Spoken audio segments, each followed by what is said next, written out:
Well, hey, my friend. I am so glad you are back for another video. You guys have no idea how much I super appreciate you. Now, we're going to take this thrift store find. It is a Shamrock cake pan and turn it into the cutest welcome wreath for St. Patrick's Day.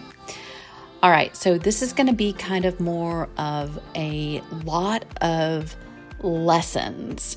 So crafting is all about experimenting and trying new things, and this project is no different. So I tried to paint this welcome sign multiple times before I gave up and just used spray paint. When in doubt, just use some spray paint. Now you can see I'm using a little turntable here. I put my Shamrock in a box, and now I'm adding the paint to the little plastic cup. Just putting each paint in there individually and randomly.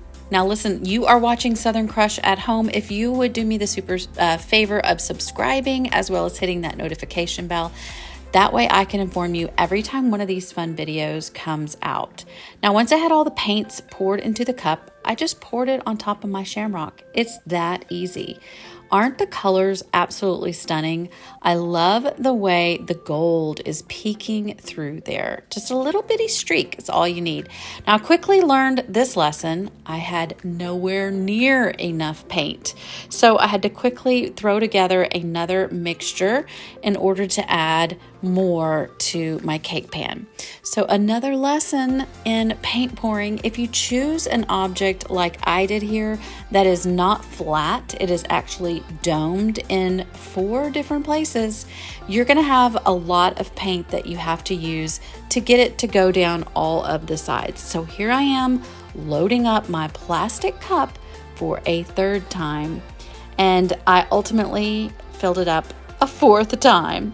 So if you want to get this right, I would recommend using the just regular solo cup and not trying to get fancy with my little egg dyeing cup.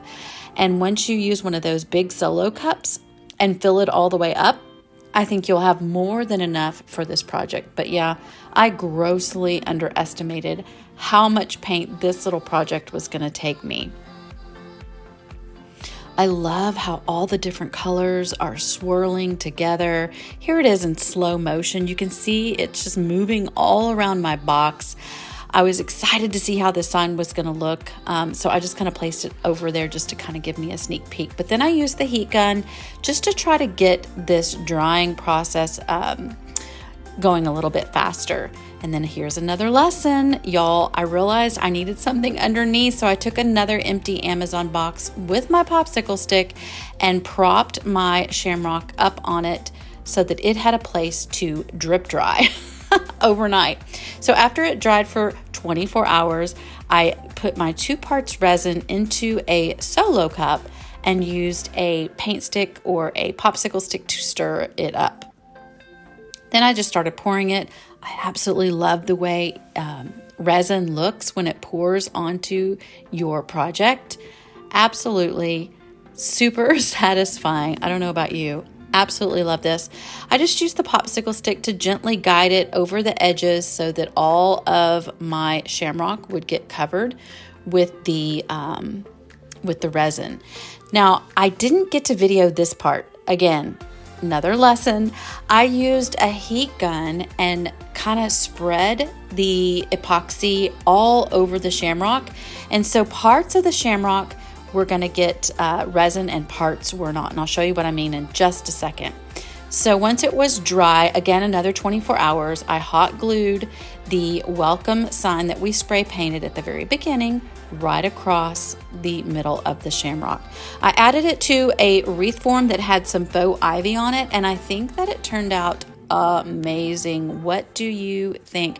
See all the different little sections that got resin and the sections that didn't? This is what I'm talking about. So how I got that was I used the heat gun and moved the resin around so that it only would adhere to certain parts of the Shamrock. I think it looks like fresh rain hit my Shamrock. I'm loving all of these colors blended together. What do you think? If you love videos like these, my friend, be sure to hit that subscribe button and watch the next video.